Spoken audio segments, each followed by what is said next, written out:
In this video, I'm going to be ranking the top 10 best dark matter cards right now in NBA 2K25 My Team, and honestly, there is so many good dark matters in this game that they are some of the best cards at their positions, and there were so many cards that I had to leave off this top 10. Cards like Dark Matter Ron Artest, Dark Matter LeBron, that new Dark Matter Kawhi, and Dark Matter Brand Roy. Like, there's so many good names. Dark Matter Gary Payton, Dark Matter Lonzo. There's so many other good dark matters in this game, so I wanted just to mention them quickly here that I did. Those are kind of my honorable mentions to this top 10, and let me know what you guys would think about my top 10 list. Let me know what you guys would change about it. I'm sure there's going to be a lot of different opinions.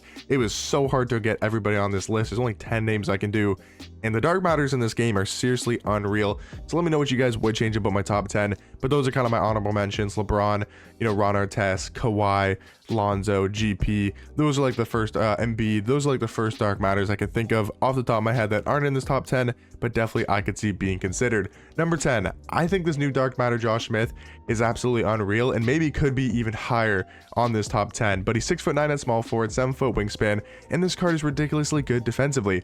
I was thinking between him and Kawhi, him and LeBron. That was kind of my debate. Maybe him and Ron Artest as well. I really wanted to put Ron Artest because I absolutely love this card. I love that Ron Artest card, but this Josh Smith is unreal. That jump shot looks like Michael Beasley's release in game. He's got a very, very good jump shot. The Andre Drummond base is insane in game. I think he's got good enough dribble sigs, and like I mentioned, that defense is unbelievable. That slashing ability is elite. His athleticism is off the charts, amazing. Like 95 strength, 98 vertical, 97 agility, 96 speed as well. Then I do think Josh Smith is one of the best small forwards in this game, slightly better than cards like LeBron and Kawhi, Ron Artest, as those like really good defensive cards. Number 9, I do have Dark Matter Dr. J. I almost said Pink Diamond Dr. J because I feel like I know that card more than the Dark Matter, because I know a lot of people have Pink Diamond Dr. J. Nobody really has the Dark Matter version, and I was so back and forth between him and Ron Artest because I think those two shooting guards are so close of who I do think is better. Him and Kawhi I was kind of debating as well, sort of that defense to offense, because Dr. J is a better offensive card than Kawhi, but I do think Kawhi is probably the better defender. So like, again, LeBron's maybe the better defender, Dr. J's got the better jump shot, maybe the better offense. So it's so close between a lot of these names, especially at the lower end of this list. I mean, the top 3 to 4 cards I think are definitely top 10 dark matters, but these guys at 8, 9, 10, I could all see being left off the list and maybe swapped in with another couple or 3. But I think Dark Matter Dr. J is still one of the best dark matters in this game. He plays so well in game. He's great. He's a great slasher. That jump shot is unreal. The dribble sigs are solid, but I think they could be a lot better if he ever does get like a new 100 overall card, or a new dark matter, or just a new card in the future. Would definitely like to see his jump shot be on a faster timing and also way better dribble sigs, but I do think Dr. J is still one of the best dark matters in my team.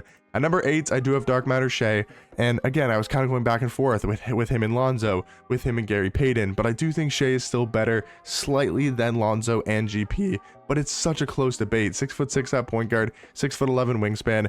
I think Shea's a very good defensive point guard, right? 97 steal, 94 perimeter, the same way that I think Lonzo and Gary Payton are also top level defenders, but the slight difference to me is I do think Shea is a better offensive card than Gary Payton and Lonzo Ball. I think he's got maybe a better jump shot than both of those cards. I think him and Gary Payton's jump shot is definitely very comparable. But the thing about Shea is he gets these really good standing dunk animations. I don't know where it is in here, like if there's a standing dunk animation, like I don't know if it's in his dunk packages, but for whatever reason, he gets really good dunk animations underneath the basket. Those standing dunk animations are so overpowered, and he can trigger them very easily. And I think that's something that goes kind of unnoticed when you're kind of just using this card normally. But if you really know how to use Shea, those standing dunks are absolutely elite, and I think this card is still one of the best two-way point guards on my team, that I think he's going to be the 8th best dark matter. Now number 7 is going to be Dark Matter Hakeem. Number 7 and number 6 was definitely a toss-up for me personally. That is between Hakeem at 7 and Dark Matter Chet at 6. I was going back and forth for quite a bit because I think it could go either way. I think Hakeem's got the better player model. Hakeem's got a lot more strength. He's definitely a lot better at the center position, but I do think Chet is slightly better at power forward. He's a little bit taller, 7'1" with a 7'6" wingspan, and I do just prefer his jump shot a tad bit more over Hakeem's jump shot. But again, it's so close. Hakeem's probably got the better dribble sigs, a little bit better of movement.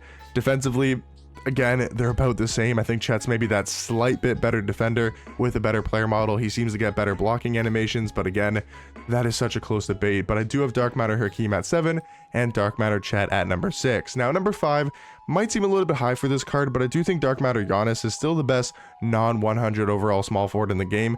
I think him and Josh Smith could be comparable. I think him and LeBron is still very close of a debate. Obviously, Michael Beasley's not a Dark Matter, but Beasley's definitely up there, you know, as a top small forward, not including the 100 overall cards, because that would obviously be Chris Webber and Blake Griffin, maybe some other cards as well, you know, at the small forward position. But the thing about Giannis is I do think his versatility, being a 6'11" small forward with a 7'4" wingspan, is why I have him in this list over cards like Josh Smith, LeBron at the small forward position, because he's a little bit taller, he has a little bit better of a player model. His defense is still going to be absolutely insane. 6'5", 95 block, 96 steal, 97 perimeter, 97 interior defense.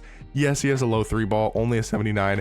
Yes, his jump shot's only on quick timing, and it's maybe not the best of jump shots, but it's still greenable. And I think if you know how to use this card, again, kind of has like not a skill gap issue, like it's not a skill gap issue on this card for a lot of people, but it's just knowing how to build around this card and what lineups to specifically run him in. If you have a full defensive lineup, you would probably want to go for a way more better offensive small forward than Giannis. But if you're looking to build around this card or have this card put into a good team, like around cards like maybe you have Dr. J at shooting guard, and maybe you have a good offensive shooting guard or a good offensive point guard, you want to have Giannis on this team, because him being 6'11" at small forward is going to create a lot of mismatches on the offensive end, and he's going to be a very good defender. He can guard the ball, he can guard centers, he's just so versatile at the small forward position. Number 4 might also seem really high, but the more that I've used this Magic Johnson card, the more that I've played him, and the more that I've seen in comp games, I've seen Splash use this card a ton, I've seen everyone use this card, and Magic Johnson is seriously still, in my opinion, the best non-100 overall point guard in this entire game. This card is ridiculous. 6'9" at point guard, 7'1" wingspan, is super valuable. Once again, to have that height is very valuable at this time of the game. You can play that switch all defense where every single time your opponent calls a pick and roll or calls a screen, you can just switch the screen. Now you have Magic on the big on the guard. And for example, if it's Giannis and Magic, for example, they're so switchable that I really do like those cards. I like having that switchability. And Magic Johnson's stats are amazing. He's obviously just going to be a normally really good defender. But the thing about this card is I gave him the Darius Garland dribble style, and he's also got one of the best push cross animations in this entire game that really helps him get downhill. He's one of the best slashers in this game, being a 6'9" point guard with that push cross animation, the Darius Garland dribble style as well. And then yes, just like Giannis, both these cards don't have elite level jump shots, but they do have jump shots where if they're wide open, you have to respect them. You can't just leave these cards wide open, or they will definitely make you pay for it. So I do have Magic as the 4th best Dark Matter card. Now number 3 and number 2 is very much so a toss-up. We have Dark Matter D-Rob and Dark Matter Kareem.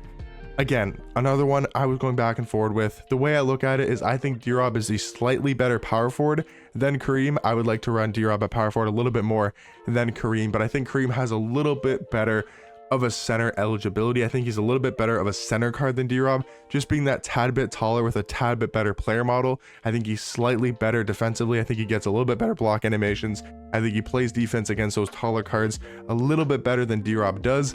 But again, this debate for me is so close between D-Rob and Kareem. And honestly, if you want to have D-Rob at 2 and Kareem at 3, I could definitely see that. But I personally have Kareem at 2, D-Rob at 3, but it is such a close comparison. Both these cards are easily some of the best Dark Matters in this entire game. And then number 1, I think pretty obviously, is Dark Matter Zach Edey.